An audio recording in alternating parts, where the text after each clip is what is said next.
안녕하세요, 박광남입니다. 2025년 1분기 우주산업이 얼마나 숨가쁘게 달려왔는지 저와 함께 돌아보시죠. 오늘도 정말 흥미진진한 내용들로 준비했습니다.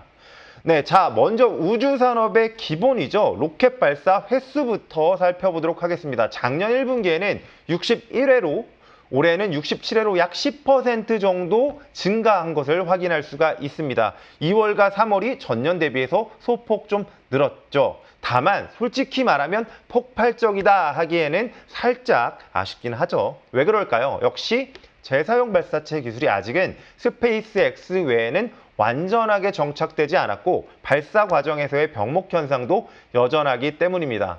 하지만 실망하기는 이릅니다. 곧 엄청난 변화가 시작될 조짐이 보이거든요. 나라별로 보면 역시 미국이 재사용 기술을 앞세워 압도적인 1위를 달리고 있습니다. 중국도 정말 부지런히 쫓아가고 있죠. 하지만 올해 100회 발사를 목표로 한다는데 1분기 성적만 보자면 좀 더 속도를 내야 될 것 같습니다. 중국 역시 재사용 기술 확보가 다음 단계 도약을 위한 핵심 열쇠가 될 것입니다. 미국도 발사 횟수가 월별로 보면 약간 정체되는 모습인데요. 이걸 뚫어줄 수 있는 새로운 경쟁자가 필요해 보입니다. 그리고 주목할 만한 점은 작년에 어려움을 겪었던 유럽이 다시 발사 시장에 복귀했다라는 점입니다. 아직 재사용 기술은 없지만 이 유럽의 저력이 다시 꿈틀대기 시작한다는 신호탄으로도 볼 수 있겠습니다.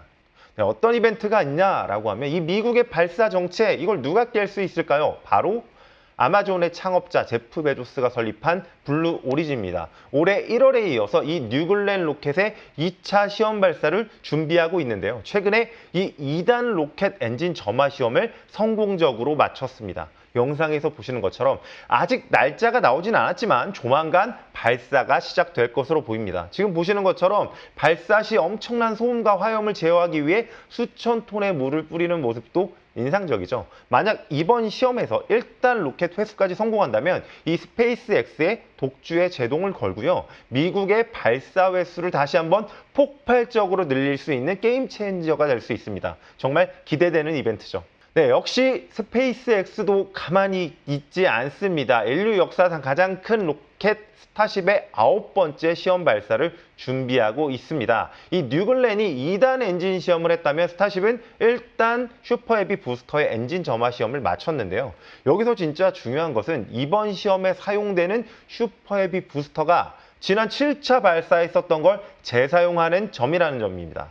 이게 성공하면 스페이스X의 재사용 기술은 정말 타의 추종을 불허하는 수준이 된다라는 거죠. 물론 2단 스타쉽 쪽에서 요즘에 이슈가 조금 있지만 9차 시험에서 1단 재사용과 2단의 목표했던 시험까지 성공한다면 로켓 발사 비용과 횟수에 혁명적인 변화를 가져올 것입니다. 네, 로켓 발사 횟수의 증가율은 좀 아쉬웠지만 이 발사된 위성수는 정말 많이 늘었습니다. 작년 1분기에 약 690기에서 올해는 892기로 무려 30% 가까이 증가했습니다. 이 큐브셋 같은 초소형 위성들이 많아지고요. 하나의 로켓에 여러 위성을 함께 실어 보내는 우주 택시라고도 하죠. 라이드 쉐어링 기법이 활성화된 덕분입니다. 이제 우주로 가는 문턱이 점점 더 낮아지고 있다는 증거로도 확인할 수 있습니다. 당연히 그 중에서도 가장 눈에 띄는 건 역시 스페이스X의 스타링크입니다. 올해 3월에는 작년보다 조금 덜 쏘긴 했지만 1분기 전체로 봤을 때 작년보다 20%더 많은 위성을 쏘아 올렸습니다. 지금까지 약 6,200기가 넘는 스타링크 위성이 우주에서 활동 중이고요. 이 속도라면 연말에는 8,000기를 넘어서서 더욱 촘촘하고 강력한 우주 인터넷망을 갖추게 될 것 같습니다. 정말 대단하지 않습니까? 네, 1분기에 발사된 이 위성들을 자세히 보면 역시나 저궤도 통신 위성이 대세입니다. 그리고 미국이 주도하고 있다는 것도 저희가 확인할 수 있고요. 두 번째는 중국이 열심히 따라붙고 있기도 합니다. 그런데 좀 눈여겨볼 부분이 있습니다. 올해 들어서 유독 안보 관련된 정찰 위성의 발사가 좀 늘고 있다는 점인데요.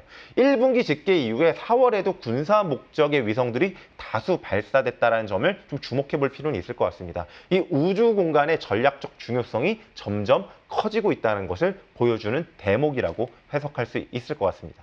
네, 사실 지금까지는 이 스페이스X의 스타링크가 저궤도 통신 시장을 거의 독주하고 있었던 상황입니다. 하지만 드디어 아마존의 프로젝트 카이퍼가 본격적으로 위성 발사를 시작하며 강력한 경쟁자로 등장했습니다. 네, 영상에서 나오는 것처럼 얼마 전 이 ULA의 아틀라스 V 로켓으로 첫 번째 위성 그룹 27개를 성공적으로 궤도에 올렸습니다. 다만 저희가 주목해 볼 만한 포인트가 하나 더 있습니다. 문제가 있는데요. 약간 시간적으로 조금 조급해 보이기도 합니다. 왜냐하면 사실 아마존은 2026년 7월까지 무려 1600개의 위성을 올려야만 사실은 이 통신망의 승인을 그대로 받을 수가 있게 되는데요. 그렇다면 앞으로 매달 100여 기씩 발사를 해야만 한다는 계산이 나옵니다. 그래서 사실 아마존은 이 ULA뿐만 아니라 아리안스페이스, 블루오리진, 심지어 경쟁사인 스페이스X의 팔콘 9 로켓까지 싹 다 예약을 해둔 상황입니다.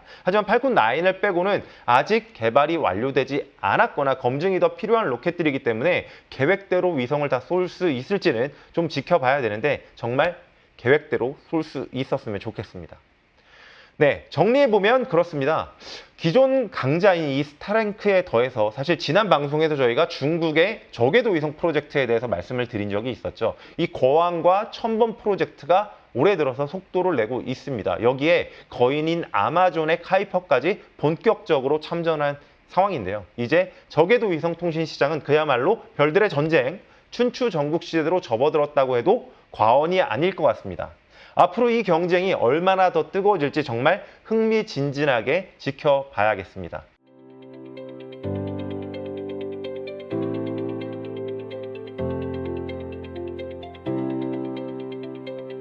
네, 오늘 제가 준비한 1분기 결산 내용 어떠셨나요? 다음 2분기에도 좀 더 색다른 내용들로 찾아뵐 수 있도록 하겠습니다.